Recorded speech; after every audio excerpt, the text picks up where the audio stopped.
Les acteurs et partenaires du transport routier, sensibilisés sur les bonnes pratiques de contrôle routier et les tests régissant la carte d'affiliation de la Caisse nationale de sécurité sociale du Burkina CNSS.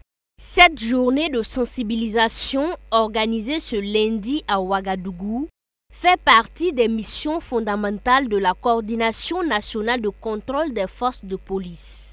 Elle vise à participer à la prévention des difficultés qui affectent le secteur du transport et du contrôle routier. Depuis un certain temps, la CNSS mène des contrôles routiers en collaboration avec les forces de défense et de sécurité sociale et d'autres agents de l'État.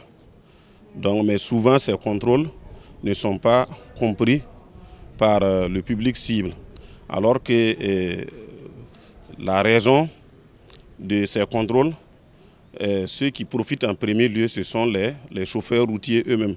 On souhaite qu'au sortir de cet atelier, que les différents acteurs comprennent les bien fondés de ces contrôles. Cette journée se veut aussi un cadre pour véhiculer le message sur les enjeux et la finalité de la carte d'affiliation. La carte d'affiliation, vous savez, c'est un document à travers lequel un patron ou un employeur affilie son employé à la Caisse nationale de sécurité sociale.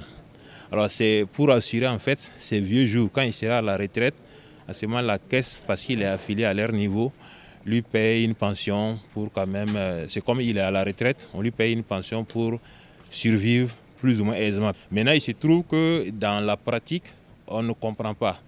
Et les patrons pensent que c'est une obligation inutile qu'on leur impose.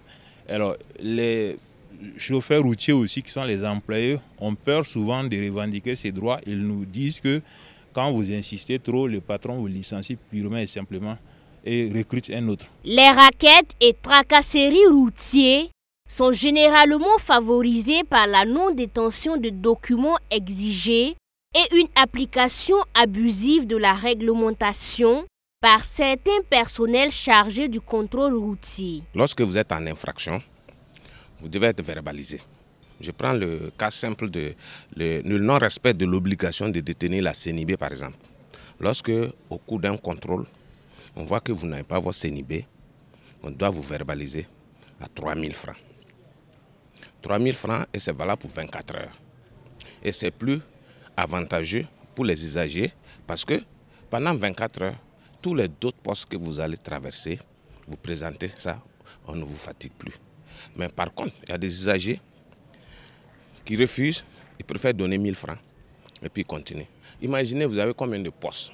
Si vous devez donner 1 000 francs, vous allez vous rendre compte que si vous avez pris le volet à 3 000, là, vous gagnez. Par contre aussi, il y a des gens qui sont prêts à payer. Ils demandent la contravention, c'est combien? On lui dit c'est tant. Il dit que lui veut payer. Mais les agents disent que non, ils n'ont pas de volet pour enregistrer. Les entraves à la libre circulation qui profitent à un groupe d'individus constituent des facteurs qui aggravent l'insécurité, des mauvaises pratiques qui doivent être dénoncées.